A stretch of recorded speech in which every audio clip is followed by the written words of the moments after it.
Be awake to PSL Hangama on Ramesh Speaks, brought to you by Lipton Yellow Label. Gracefully exit हुए इस साल के HBL PSL से Quetta Gladiators अपना आखिरी पूल मैच बहुत आराम और तसल्ली से जीत गए कराची किंग्स के खिलाफ। और इस परफॉर्मेंस को देखने के बाद फिर से हमें महसूस होता है कि इस टीम में इतनी स्किल्स थी और इतना हुनर था कि ये आगे बढ़ सकते थे, मगर इस साल कंसिस्टेंसी नहीं दिखाई और प्रॉब्लम्स थे बल्ले के साथ, खासतौर पे टॉप ऑर्डर, और बॉलिंग भी पैची थी, कुछ फिटनेस के भी मिसाल थे। और फिर एक जो बुरा लूजिंग स्पेल इनको झेलना पड़ा जहां पे ये बहुत सारे मैच इकट्ठे हार गए, वो जो स्पेल ने इनकी कमर तोड़ के रख दी और प्रोग्रेस जो है वो ऑलमोस्ट मिडवे थ्रू ही हॉल्ट हो गया। ये जो मैच था आज का ग्लैडिएटर्स के लिए बड़ा मुश्किल मैच था, इसलिए कि इनको पता था कि सिचुएशन ऐसी है कि जीत भी जाएं तो आगे नहीं बढ़ेंगे। सो आपकी एंगेजमेंट कम हो जाती है, यकसुई से आप नहीं खेलते, जितनी मर्जी मेहनत काविश कर लें आपको पता है कि अगर आप जीत भी जाएंगे तो आगे नहीं बढ़ेंगे। सो ये बहुत सारी जो टीम्स हैं वो फुस हो जाती हैं, बहुत सारे प्लेयर्स जो हैं उनका दिल नहीं लगता है परफॉर्मेंस में, मगर सब चीजों को पीछे डाला और सिर्फ कंसंट्रेट किया इस मुकाबले की तरफ और बहुत ही अच्छी विन मिली और बड़ी इंप्रेसिव विन थी। कराची किंग्स ने बहुत सारे प्लेयर्स को बेंच करवा दिया क्योंकि उनके लिए ये इनकॉन्सिक्वेंशियल सा मैच था। मैं मानता हूं कि ये वो कर सकते थे, मगर कोर प्लेयर्स को बेंच नहीं करना चाहिए क्योंकि कोर प्लेयर्स आपके मैच विनर्स दो एक ही होते हैं। सो उनके इर्द गिर्द तो आप पेरिफेरी के या बेंच प्लेयर्स खिला सकते हैं क्योंकि जो नया प्लेयर आके खेलेगा वो थोड़ा सा सर्कमस्पेक्ट, थोड़ा सा हिचकिचाएगा। सो जो ये आपके जो विनिंग प्लेयर्स हैं वो कॉन्फिडेंस उनको दिलवा सकते हैं और सिचुएशन को संभाल सकते हैं। यही गलती मुल्तान सुल्तान्स ने की अपने पहले मैच में जो आज सुबह हुआ, क्योंकि उन्होंने भी बहुत सारे प्लेयर्स अपने कोर प्लेयर्स बेंच करवा दिए, वो भी मैच हार गए। इधर यहां पे कराची किंग्स मैच हार गए। देखें मैच तो दोनों के इनकॉन्सिक्वेंशियल थे, फर्क नहीं पड़ता क्योंकि ऑलरेडी क्वालिफाई कर गए सेमीफाइनल में, मगर सेमीफाइनल स्टेज से पहले अगर आपको डिफीट मिलती है तो माने या ना माने इसका इंपैक्ट होता है, चाहे 10% हो 15% हो। कोई खुशी खुशी हंसते हुए हारने के बाद डगआउट से बाहर नहीं जाता है, सब कॉन्टेम्पलेट करते हैं, सब सोचते हैं कि हमने क्या गलतियां की और एक आप नेगेटिव स्पाइरल में फंस जाते हैं। सो मैं हमेशा समझता हूं कि आप जरूर रेस्ट करवाएं अपने प्लेयर्स को, मगर जो आपके मैच विनर्स हैं उनको आप हमेशा खिलवाएं क्योंकि at the end of the day जीत जीत होती है और जीत से आपको कॉन्फिडेंस मिलता है। चलते हैं Lipton awakening moment of the match की तरफ।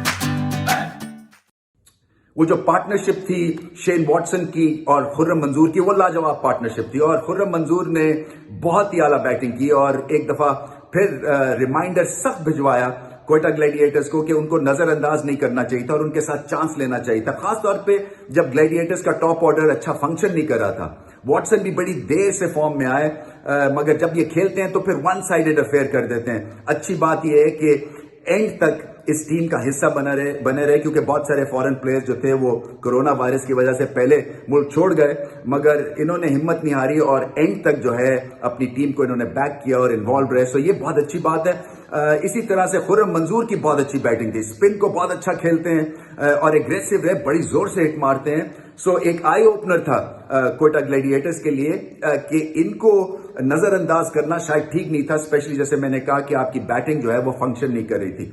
अफसोस हुआ, क्वेटा ग्लैडिएटर्स जो है वो एक बड़ी अच्छी टीम है, सुलझी हुई टीम है, इनके ओनर बहुत अच्छे इंसान है।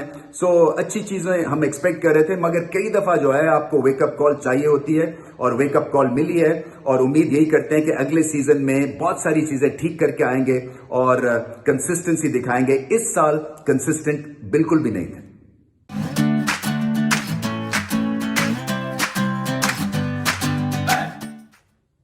माज नवाज का सवाल है अहमद शहजाद के ऊपर कि इनका पीएसएल बड़ा ही कमजोर रहा और क्या बिगिनिंग ऑफ द एंड है इनका इंटरनेशनल करियर या सर्किट में।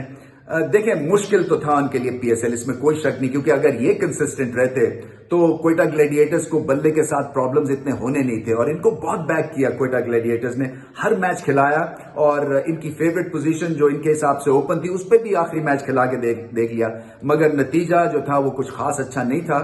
मुझे ऐसा महसूस होता है कि जब इनके एक दो फेलियर्स हो जाते हैं तो जब ये बैटिंग करने जाते हैं तो वो फेलियर्स लेके जाते हैं, knowing fully well I think कि T20 में कंसिस्टेंसी हासिल करना बड़ा मुश्किल काम है।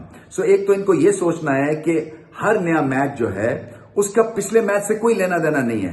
आपकी T20 में फॉर्म अगर जल्दी से चली गई है तो जल्दी से आ भी सकती है। सो थोड़ी सी बॉडी लैंग्वेज इनको इंप्रूव करनी है, अपने हिटिंग जोन्स बेहतर करने हैं, क्योंकि इस साल की PSL में 4-5 ऐसे बल्लेबाज हमें यंगस्टर्स दिखे हैं जिनकी पार हिटिंग बहुत ही शानदार है और इनका अब मैच पड़ गया है मशरजाद का उनसे, जैसे खुशदिल हैं, जैसे हैदर अली हैं, जैसे जीशान हैं।